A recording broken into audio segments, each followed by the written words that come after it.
మీ కెరీర్‌లో నాకు స్పెసిఫిక్‌గా నా పర్సనల్ ఫేవరెట్ క్యారెక్టర్స్ వచ్చేసరికి ఆబ్వియస్‌గా 'సింధూరం' తర్వాత 'Chandralekha'.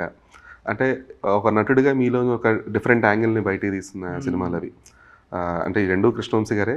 But other than that ఇప్పుడు రీసెంట్‌గా అంటే 'కృష్ణగాడి వీరప్రమగాథ'లో ఒక వీరేంద్ర క్యారెక్టర్ గాని, లేదంటే 'డీజే టిల్లులో' సిఐ రావు క్యారెక్టర్ గాని ఇవన్నీ.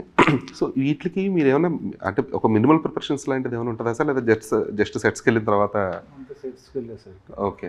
కాకపోతే ముందు కొన్ని డైరెక్టర్లు చెప్తారు. ముందు చెప్తే మెంటల్‌గా మనం ప్రిపేర్ అవుతాం. అచ్చా ఇది ఇలా చేయొచ్చు, ఇలా అని అంతే. లోపల ఇన్సైడ్ ప్రాసెస్ జరుగుతుంటుంది. ఓకే. అయితే ఇప్పుడు మీరేంటంటే ఒకటే రోజు 2, 3 సినిమాలు చేసిన సందర్భాలు కూడా ఉన్నాయి ఇంతకుముందు. ఈ క్యారెక్టర్ టు క్యారెక్టర్ జగ్లింగ్ అవుతున్నప్పుడు సో అప్పుడు దాని ప్రిపరేషన్ ఎలా ఉండేదండి?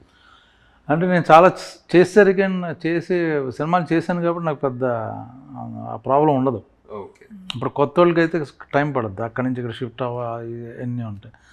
నాకు ఆల్మోస్ట్ న్యాచురల్గా చాలా సినిమాల ఎక్స్పీరియన్స్ ఉంది కాబట్టి ఈజీలీ కెన్ షిఫ్ట్ మాట. అది పెద్ద ఇష్యూ లేదు నాకు.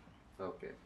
అయితే మీరు ఒక డైరెక్టర్‌గా గానీ, లేదంటే ఒక ప్రొడక్షన్‌లో గానీ మీరు ఎందుకు దిగలేదు సార్ ఇప్పటిదాకా? అంటే మీకు ఇంత ఎక్స్‌పీరియన్స్ అంటే ఇప్పుడు డైరెక్షన్ చేయాలంటే సుకుమార్ గారు లేకపోతే రాజమౌళి గారు లేకపోతే వీళ్ళకన్నా బెటర్గా చేయాలి. అప్పుడు డైరెక్షన్ అవ్వాలి. ఓకే. ఎందుకంటే one of your previous interviews అంటే మీకు ఒక స్క్రిప్ట్ రాయడం అన్నా, లేదంటే కథలు చెప్పడం అన్నా సరే ఇష్టం అని చెప్పేసి ఒక ఇంటర్వ్యూలో చెప్పారు మీరు.